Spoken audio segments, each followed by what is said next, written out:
അസമിൽ വ്യോമസേനാ വിമാനം തകർന്ന് പൈലറ്റ് അടക്കം 5 ഉദ്യോഗസ്ഥർ മരിച്ചു. സഹപൈലറ്റ് ഗുരുതര പരിക്കുകളോടെ ചികിത്സയിൽ. അപകടം ജോർഹാട്ട് വ്യോമതാവളത്തിൽ ലാൻഡിംഗിനിടെ.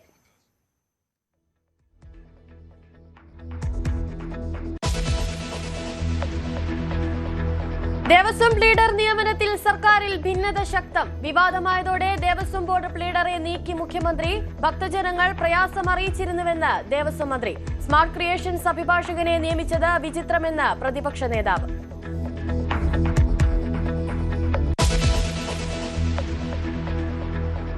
സ്വർണ്ണപ്പാളി കൈമാറ്റ കേസിൽ PS പ്രശാന്തും കുരുക്കിലേക്ക്. പ്രശാന്തിനും മുന്നംഗം അജികുമാറിനും നോട്ടീസ്. അടുത്തയാഴ്ച ചോദ്യം ചെയ്യലിന് ഹാജരാകണം.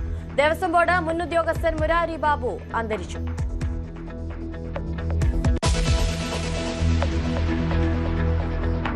ആരോഗ്യവകുപ്പ് ഡയറക്ടറെ സ്ഥലം മാറ്റിയതിനെ ചൊല്ലി വിവാദം. തരം താഴ്ത്തലെന്ന ആരോപണം. അനധികൃത സ്ഥലം മാറ്റങ്ങൾക്ക് കൂട്ടുനിൽക്കാത്തതാണ് കാരണമെന്നും പരാതി.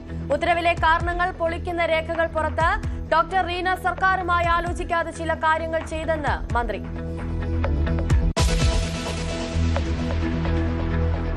നിപയിൽ ആശ്വാസം. നിരീക്ഷണത്തിലുള്ള 3 പേരുടെ ഫലം നെഗറ്റീവ്. നേരിട്ട് സമ്പർക്കമുള്ളവരും നെഗറ്റീവ്.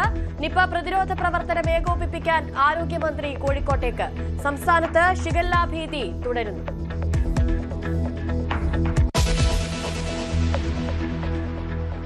സമൂഹമാധ്യമങ്ങളിലൂടെയുള്ള അധിക്ഷേപത്തിൽ യൂട്യൂബർമാർക്കെതിരെ പരാതി നൽകാൻ നടി ലക്ഷ്മിപ്രിയ. യൂട്യൂബർമാർക്ക് പിന്നിലുള്ളവർക്കെതിരെയും നടപടി വേണമെന്ന ആവശ്യം. തൊപ്പി ഗ്യാങ്ങിനെതിരെ അന്വേഷണത്തിന് ഉത്തരവിട്ട് സംസ്ഥാന പോലീസ് മേധാവി.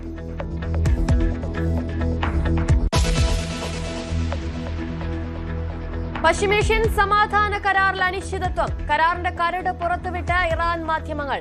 വ്യവസ്ഥകളിൽ ക്ഷുഭിതനായ ട്രംപ്. ഇറാനികൾക്ക് പണം ലഭിക്കാനുള്ള വ്യവസ്ഥകൾ ഒന്നും കരാറിലില്ലെന്ന് JD വാൻസ്. ആദ്യ ട്രില്യണയറായി ഇലോൺ മസ്ക്. മൂല്യം 1 ലക്ഷം കോടി കടന്നു. സ്പേസ് എക്സിന്റെ IPO വഴി $7,500 കോടി.